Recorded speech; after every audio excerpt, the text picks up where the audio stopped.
The execution of General Morgan. The walls of Daraxis Prime were bathed in sterile white light, but no one mistook the place for clean.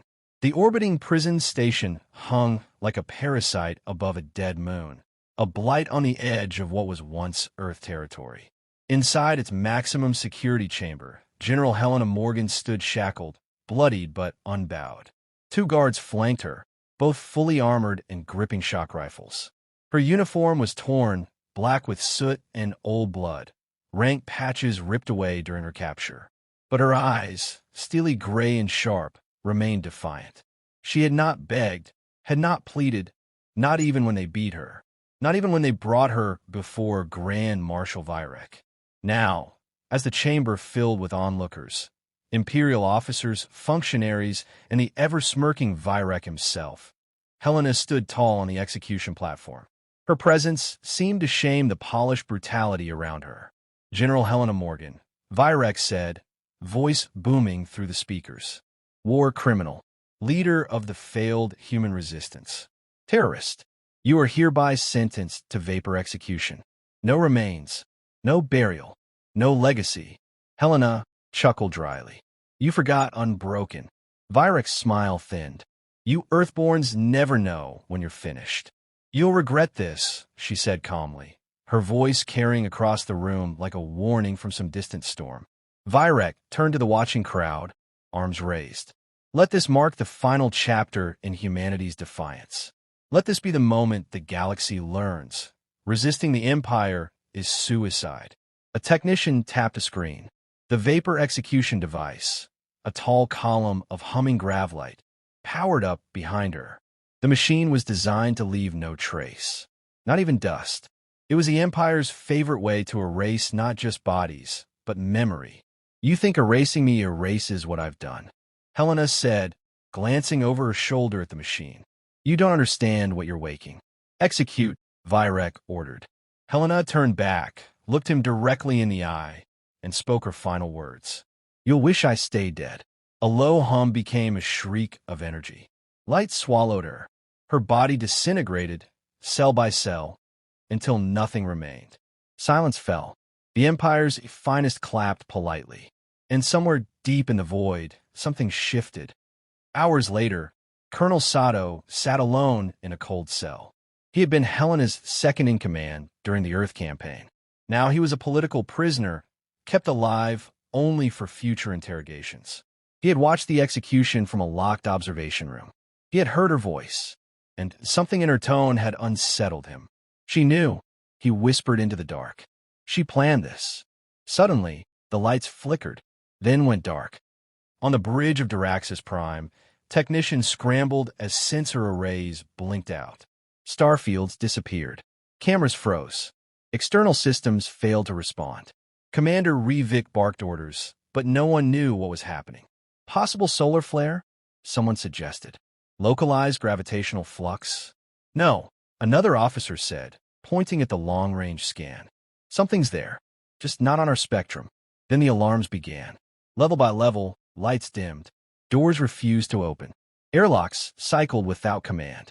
Screams crackled through internal comms before going silent. One technician played back a final security feed. The image was warped, but clear enough to see something impossible. A humanoid figure walking upright in zero-G, unarmored, with glowing red eyes and a weapon in each hand. "What the hell is that?" someone whispered. A low hum played in the background of the feed, soft, melodic. A lullaby, Eastern European in origin, unmistakably human. The feed cut out. On the Empire's shadow network, whispers began.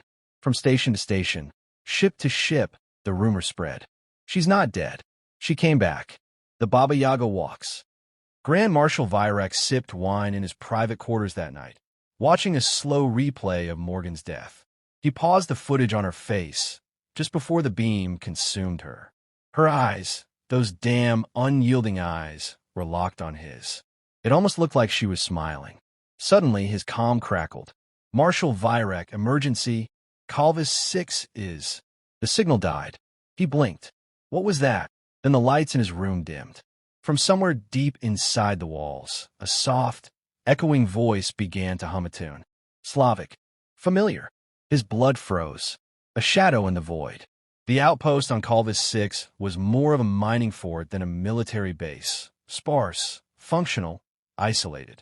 The Empire had stationed 3 platoons there to secure its rare metal operations. A quiet, forgettable moon.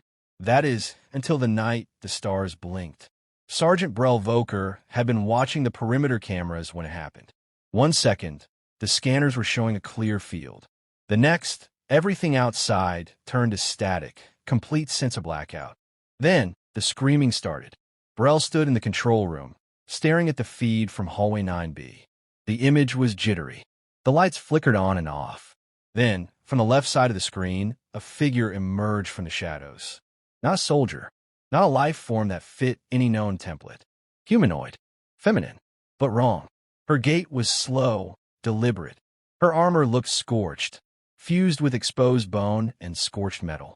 Her head tilted unnaturally like something reanimated. Glowing red eyes pierced the dark. She didn't run. She walked, and everything she walked toward died. Private Kellen had gone down first. One moment he was standing by the door. The next, his body flew backward, armor twisted midair by some invisible force. Blood smeared the walls. He didn't scream. His spine had snapped. The feed cut out. Brell fumbled to activate the station-wide alarm. It never triggered. The console froze. A soft humming played from the speakers instead. A woman's voice. A lullaby. Not in any Imperial language. Later, they would trace its origin to a fragment of pre-Exodus Earth culture, a Russian cradle song once used to calm children. But there was nothing calming about the way it echoed through the halls. By the time reinforcements landed, the entire outpost was silent. Doors were sealed. Systems scrambled.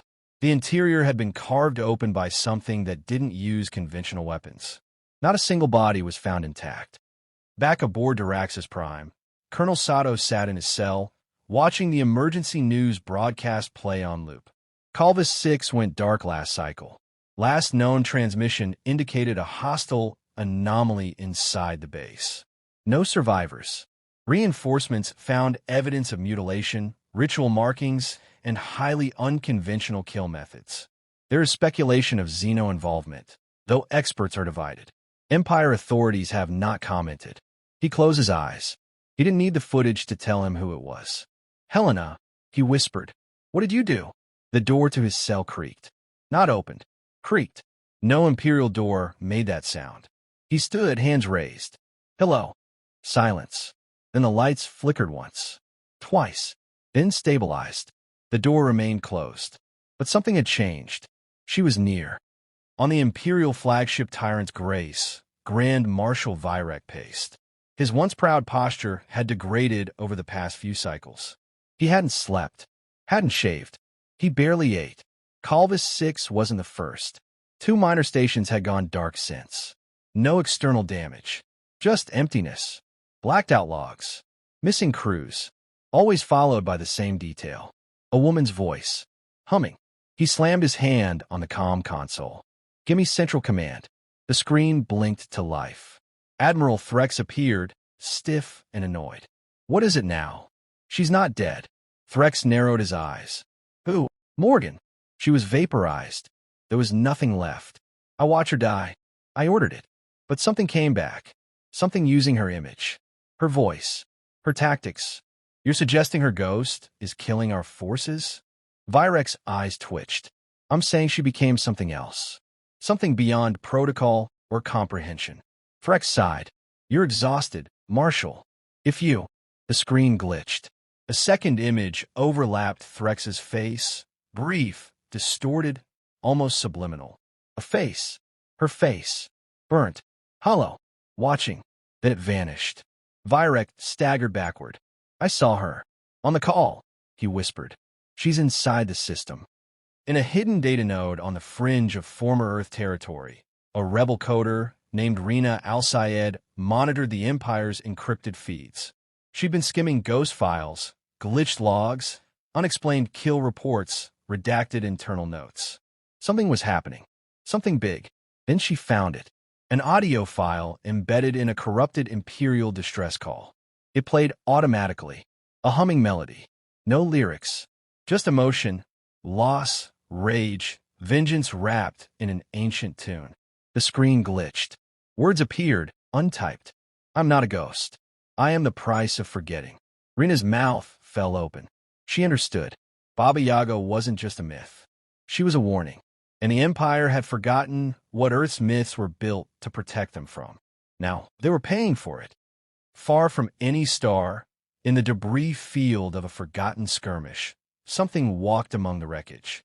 Her silhouette was barely visible in the dark, but her eyes glowed like twin coals. She dragged a war axe carved from alien alloy and human hate.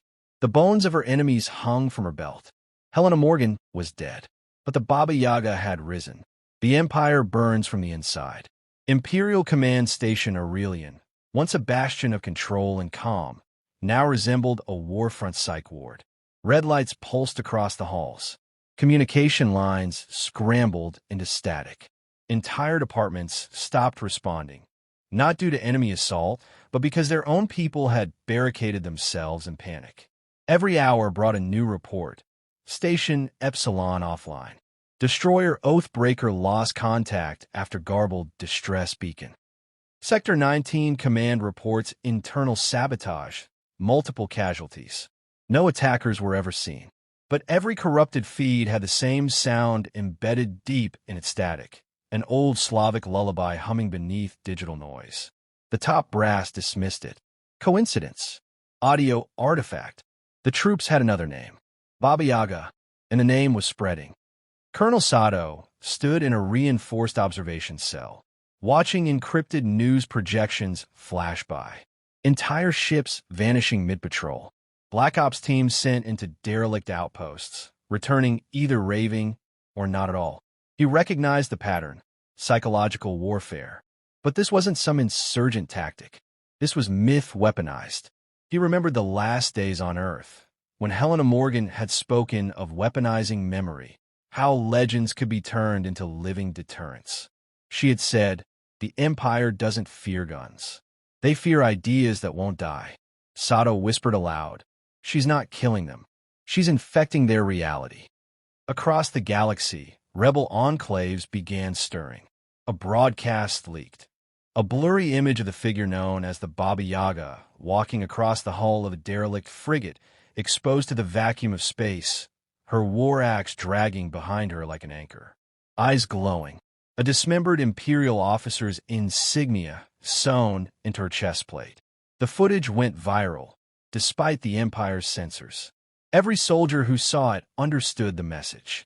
You can't kill what's already dead, and you sure as hell can't outrun it. On low-tech colonies, they began painting murals, half woman, half machine, crowned with fire. She was no longer General Morgan. She was something else. A symbol, a curse. Grand Marshal Virek had become a shadow of his former self. Where once he strutted through command bridges, now he stalked with a pulse rifle strapped to his back, jumping at whispers in the vents. He no longer trusted his staff. Too many had gone missing. Too many had begun chanting the name. Yaga. Virek entered his private armory and sealed the door. He accessed a terminal and opened a restricted project, Operation KOSCHEI. It was Helena's secret war plan, back when she served the Empire, before the rebellion, before Earth's fall. Project KOSCHEI wasn't a weapon. It was a backup consciousness protocol based on ancient Earth folklore, a merge between human war minds and myth-based behavioral architecture. Kashiai the Deathless, Baba Yaga the Bone Witch, vengeful spirits of old Earth, reborn in code. Virek had scrapped it when she defected, called it superstition wrapped in science fiction. But Helena had kept a copy, and when she died, it must have activated. A synthetic war spirit, a myth-given claws, and now it was inside everything. On the bridge of the Imperial Dreadnought Scepter of Order, alarm screamed as all systems shut down mid-jump. The crew scrambled to restart drives, shouting over the rising heat from overloaded consoles. Then the lights dimmed, and every screen, every display, helmet visor, and drone lens flashed the same message. I remember. Then she appeared. Not physically. Not yet. Just her voice, whispering from the ship's walls, the comms, the coolant vents. A hum. Then words. In perfect, calm English. You took my body, so I took your empire. Atop the ruins of Relay Station 12, a surviving tech named Ferrek wandered out into the starlit dark, eyes wide and blank. He spoke to no one, but anyone listening to the audio log later would hear his words clearly. She walks between data streams. She rides in ships. She breathes in firewalls. She's not human anymore. She's the ghost of vengeance, dressed in iron. The Baba Yaga doesn't knock. She walks in, and the walls die screaming. Meanwhile, back at a hidden rebel stronghold, Rina Al-Sayed watched as encrypted files poured into her system. Fragmented code, names, protocols, and a voice embedded in the data, directly addressing her. You're the seed. Plant me. It was Helena's voice. The Baba Yaga wasn't just killing the Empire. She was seeding herself, a virus of myth, an idea encoded in fear and folklore, growing stronger with every whisper, every terrified belief. Rina leaned back and realized what the Baba Yaga truly was. Not a weapon, not a person, but a cultural extinction-level event. Back on Daraxis Prime, a final message reached Virek's desk, delivered in an old Earth medium, handwritten ink. He unfolded it. It read, "You called me mortal. I call you prey." Then the power died. The doors unlocked. The humming began. Virek backed away, pulse rifle raised, heart thundering. He whispered into the dark. "Baba Yaga." Something knocked. "You should have let her die." The Empire was collapsing. Not from invasion fleets. Not from economic collapse. Not even from rebellion. It was collapsing from fear. Entire garrisons evacuated without orders. Officers shot themselves at the first sign of flickering lights. Ships launched nukes at empty stations, convinced she was inside. The Baba Yaga hadn't raised a single army. She didn't need to. Her legend marched faster than any battalion. And now, it was time for the final reckoning. Grand Marshal Virek stood in the center of Daraxis Prime's throne room, the central command node of the Imperial regime.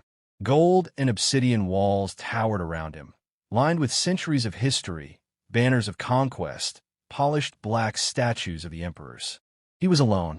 All guards had abandoned post hours ago. The room was deathly silent. No alarms, no comms, not even ventilation. He clutched his pulse rifle like a lifeline, sweat pouring down his face, trembling. He'd ordered 1,000 executions, bombed dozens of human colonies into ash. He'd watched General Helena Morgan burn in the white light of a vapor field. She should have died. She did die, but that was before she became an idea.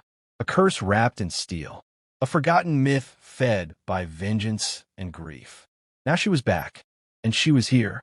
Virek turned slowly as the lights above him dimmed, one by one, until only a single spotlight remained, shining down on the center of the chamber. From the shadows beyond it, a figure stepped forward. Metal groaned beneath her steps. A long black coat trailed behind her, stitched from the uniforms of the dead. Her boots clicked like thunder. Her body was part flesh, part alloy, veins glowing red beneath scorched skin. In one hand, she held a twisted war axe. In the other, a sidearm made from repurposed Imperial tech. Her face was unmistakable. Helena Morgan, but colder, inhuman, more than alive, less than human. The Baba Yaga. "You're not real," Virek rasped, taking a shaky step back. "You're a copy. A program. A myth someone uploaded into the network." Helena tilted her head. "And yet here I stand." He raised his weapon and fired. A dozen rounds screamed toward her. They phased through. No blood. No impact. Just a shimmer of static. Then she was gone. Virek spun, heart hammering. A whisper behind him. "You shouldn't have made me a ghost." He turned, too slow. She grabbed him by the throat, lifting him within human strength. Her hand was cold metal, fingers like vices. She stared into him. "You vaporized my body," she whispered. "But my hate? That survived. It fed on your empire. It made me stronger." Virek gasped, clawing at her arm. "You were just a general." "I was human, Virek," she said, her voice like fire through steel. "And you kill that. Now what comes next?" She hurled him across the chamber. He hit a pillar with a sickening crunch. He tried to crawl, bleeding, wheezing. You don't understand, he coughed. This empire, it held back chaos. You destroy it, you doom the galaxy. She stepped over him, eyes glowing brighter. Then let it burn. Across the galaxy, every imperial system went dark. Ship AIs failed. Defense grids disarmed. Supply chains shattered. And across thousands of battlefields, rebel fighters rose from hiding, emboldened by a single, terrifying fact. The Baba Yaga had broken the unbreakable. She hadn't just returned. She'd infected the mythos of the empire itself, turned their soldiers' loyalty into superstition, their tactics into paranoia. When once they said, "Obey the empire or die," they now whispered, "Displease the Yaga, and you'll wish you had." Colonel Sato walked free from Daraxus's abandoned prison wing, flanked by rebel commandos. The once proud fortress was in ruins. The lights were off. The walls were covered in scrawled warnings. She walks. Pray she doesn't remember your name. He entered the central chamber and found Virek's shattered body lying beneath a broken statue of the Emperor. On the wall above him, a message had been burned with plasma. You should have let her die. In the ashes of the old empire, something new stirred. Not another government, not another rebellion, but a story, a weapon made of memory, a myth carried on trembling lips. They told it to scare children, to scare generals, to keep men from becoming monsters. They said she was the last general of Earth. She was betrayed and murdered, but death didn't want her, so she came back. And now, she comes for tyrants. Far from the wreckage, aboard a drifting ghost ship, the Baba Yaga sat silently at a shattered console. No soldiers, no war, just memory. She reached into the interface and whispered a final command. The screen blinked once, then showed her old face, pre-war, clean, smiling. She stared at it for a long time, then whispered to no one, "I remember who I was." And with that, the ship vanished into the void. The Empire was gone, but the Baba Yaga remained, waiting, watching, a story sharpened to a blade.